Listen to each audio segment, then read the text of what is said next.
Okay, this is going to be my third attempt at recording a video that you can actually hear.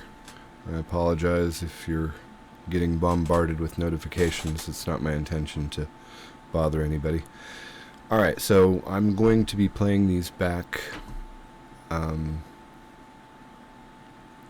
in a way that hopefully is within fair use, because I'm of course worried about YouTube and their seemingly rabid copyright policy, which is actually more of a suppression of why we have the First Amendment in the first place, is to get news like this out. And this is definitely a fair use situation, and I'm really hoping that you're just not getting a garbled signal like the last video. I did test record, so hopefully my voice is coming through much clearer, and I hope this is not too loud as well. But here you have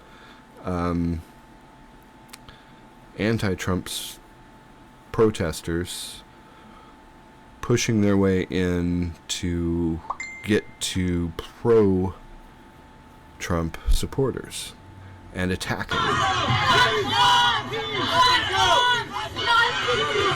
First they knock down a guy to the right. Boom. Oh, no, that's a jacket. Okay, so there's the guy that they knock out. Holy shit! That's how you get! And check out this rabid looking dude. Not him, right? Your boy got knocked out! Right there. You got knocked out! What a rabid, mindless animal.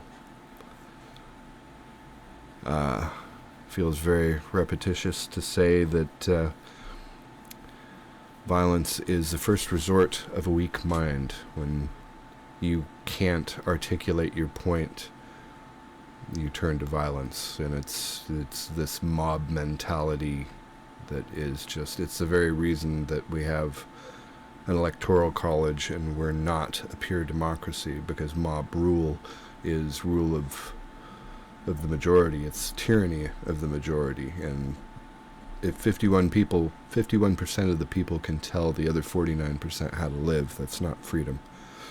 But there's been many articles written, many studies done on the witch hunt mob mentality and how it degrades the mind to animal levels. And this is a perfect example, and we're seeing more and more violence from these groups all the time. But I'll get to where it's pretext, basically. Hang on.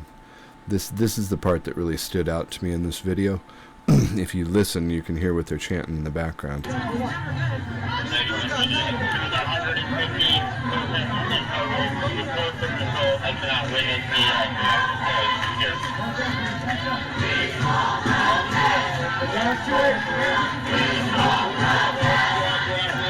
They have the nerve to go in there attacking people and then chant peaceful protest in the back.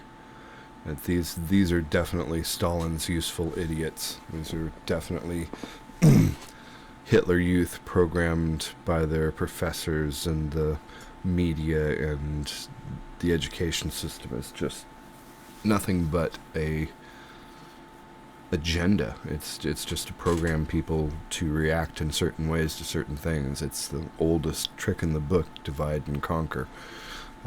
Conservative and progressive at their top levels are just the same, two sides of the same coin. And the fact that these animals would violently attack somebody and then cry a peaceful protest, it's just disgusting is what it is. Let me get the other video here. This one I just wanted to show because it happened today, I think, and the main video is from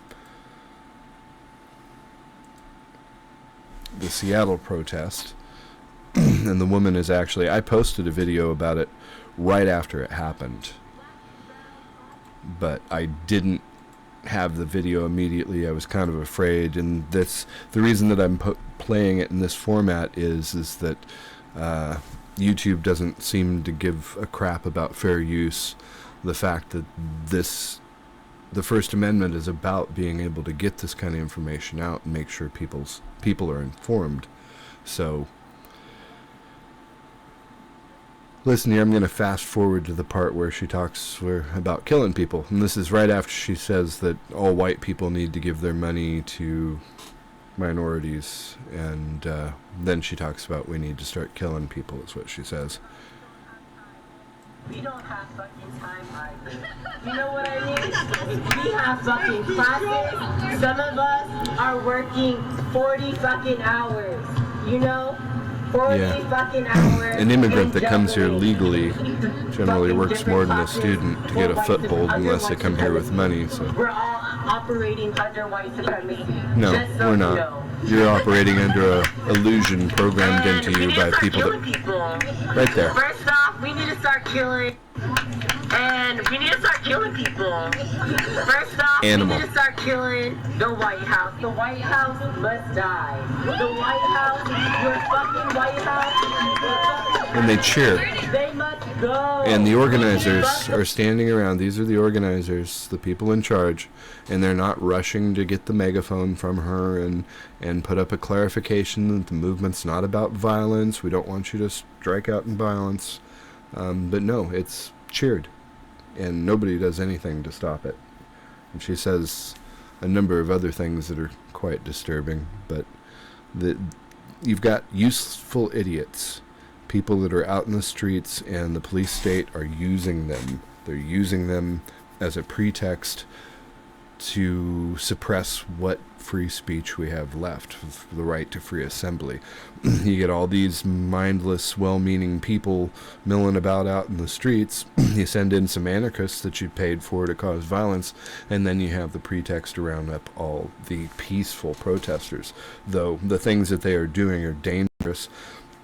Blocking the road. If you've seen enough rear-end collisions, why do you think people end up dying 70 car collisions? Because they can't see that people have stopped in front of them.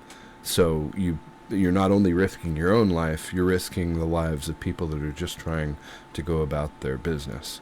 And it's not right. It's not a valid form of protest to get some baby smashed up in a rear-end collision. It's just not. And as I've said like 3 times in a row, and you'll have to forgive me because my stream got corrupted twice before, so I'm feeling very repetitive here in the things that I'm saying. But ultimately, I've watched hour upon hour of stream of the protests. Unfortunately, we've had enough to last a lifetime, and there are good people out there, well-meaning people, but there's also a large number of people that are just out there to party, whether that's like Germany when they had so many people unemployed and on the streets that they were available to cause trouble when pointed like a weapon. But you have a lot of people that are out there just to party. They're out there for social acceptance, to feel like they're part of something important. And I'm gonna summarize by saying, people are always asking, well, what's the real solution then? And I always do have an answer. And in my research, the only peaceful way that I've found to fix things is to restore the Constitution through the power of citizen-convened and controlled grand juries, to restore the Constitution and replace the people in local government and local banking and policing institutions with people from the communities that they will be serving. Got to get the old system out from the ground up peacefully, not chew off our own legs in civil war like everybody's been programmed to do. We need those structures. We need to rebuild them. The founders knew that we couldn't be brought down from the inside. It would have to be infiltration from the inside. And that's exactly what's happened, is they've taken over our monetary system. Now we're in a state where the Constitution has been suspended, and that's the truth. The NDAA, the Patriot Act, if they want to scoop you off the streets and accuse you of something, they don't even have to tell people they've taken you. So the only strength we have, the only reason we have the illusion of any freedoms left is because there's so many of us, and unless you come under their eye, you still have some freedoms left. You can speak your mind, but once they don't like you, it's all about they create so many laws. You're breaking laws you have no idea, because they just create so many of them. It's impossible to know what all the laws are. So when they want you, they got you. Anyway, just wanted to get this out. Hopefully third time's the charm, and when I play this back, I'm hoping that the audio will not be distorted. And there's a whole bunch of stuff I talked about in the previous stream I did, but I'm not going to go through it all again. So have a good night, stay safe, don't be a tool of tyranny, stay out of the streets, learn to articulate why you feel the way you do, research everything, don't be a follower, or we're doomed. Restore the Constitution.